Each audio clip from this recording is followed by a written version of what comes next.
Hey everyone, Carlo here. Welcome to my watch vlog. This is my dedicated YouTube channel to anything and everything in my ongoing beginner's journey with watches. Take note, I'm not a watch expert. This is just me sharing my newfound hobby and love for watches. And in today's episode, I'm going to share with you a vintage Seiko that I picked up last week. Now, when it comes to vintage watches, I have a kind of an issue with it because most of the vintage watches are so small. And I have like, an 8-inch wrist. So it's kind of hard to rock like 36 mil watches on this wrist. So I tend to lean heavily towards the 40 mil and up. Now the good news is I was finally able to find one, and in today's episode we will check it out. Now this is actually my vintage watch roll. So all of the watches, well, you think there's a lot, right?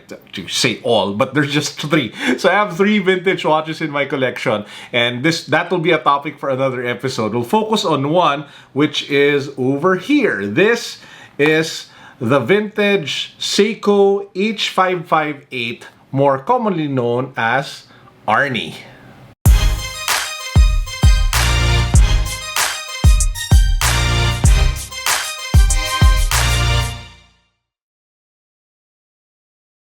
Yes, Arnie as in Arnold Schwarzenegger. Apparently, this was the watch that he popularized because he wore it in some of his most popular movies, including one of my favorite action movies when I was young, which was Predator. If you guys haven't watched that yet, if you are in the age range that's like not even a memory, I strongly recommend that you check it out. It's a fun movie. Forgive the effects, but during our time, that was already super kick-ass. Now, what makes this watch even more special is that it is a birth year watch. So what is a birth year watch? It's basically the year that the watch was manufactured is the same year that you were born. I was born 1982. This watch was manufactured 1982.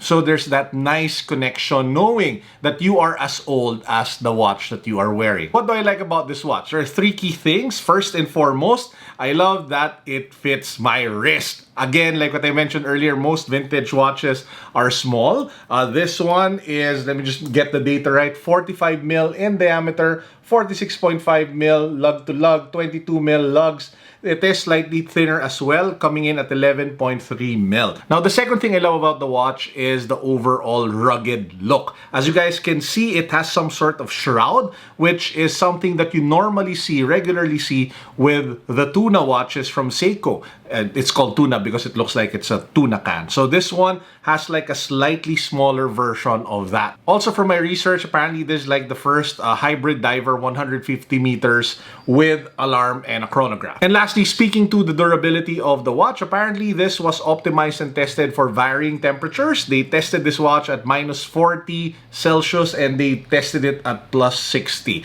And apparently this was also used by several climbers to climb up Everest in 1988. So all of those factors combined gives it that very nice, rugged, durable look. And guys, this was made in 1982 and it still looks friggin' amazing. And that's the reason why I actually bought this particular vintage piece, because it looks brand new. Well, it doesn't look 100% brand new, but it looks stunning for the age. And that's why it was just a must-have for me, considering I was on the lookout for a birth year watch. And the third thing I love about it is that despite being manufactured in 1982, is that it still works. I mentioned earlier that it has a chronograph, so you can actually push the lower left button over here along the side, and it should activate the different modes that the watch has. Pressing the lower left button allows you to scroll through the functions: date, local time, time other location, alarm, and chronograph. And last but not the least, I love that it is such a fun watch to wear. I currently have it with this NATO strap again,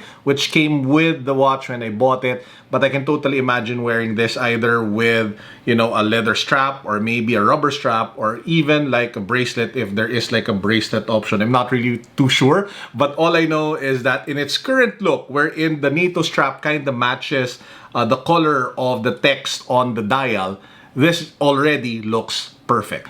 As a beginner in watches, I never thought that I'd ever get into vintage watches this soon, but apparently, man, it is so addictive. I like going through and hunting through all the different pieces and going through. It's like going back time and seeing the different watches in the different time periods at different points in history. It is so mind-blowingly awesome hunting for watches that were made in decades ago. So anyway, really happy to add this to my collection. It goes well actually with my New Balance 1982-990 special edition. So they kind of go together. How about you guys? Do you collect vintage watches? What is your favorite vintage watch? Or specifically, what is your birth year watch that you have in your collection? Let me know in the comment section down below. It looks like you can expect more vintage watch content soon because I am getting hooked into this. It's not as crazy expensive as modern watches, especially if we go down the route more of the Seikos and the Citizens and the Omegas. But man, this one, I really had a big smile on my face the first time I wore this watch, and I expect myself wearing it for years to come. Also, if you guys haven't subscribed to my main channel yet, I have a main channel that's all about sneakers, and my main channel has over 740,000 subscribers. So please do check it out if you're into shoes, if you're into gadgets. Link to my main channel down below. And with that said, I hope you guys are having a great week. This is Carlo signing out as usual, guys. Peace, God bless, what's up? Boom.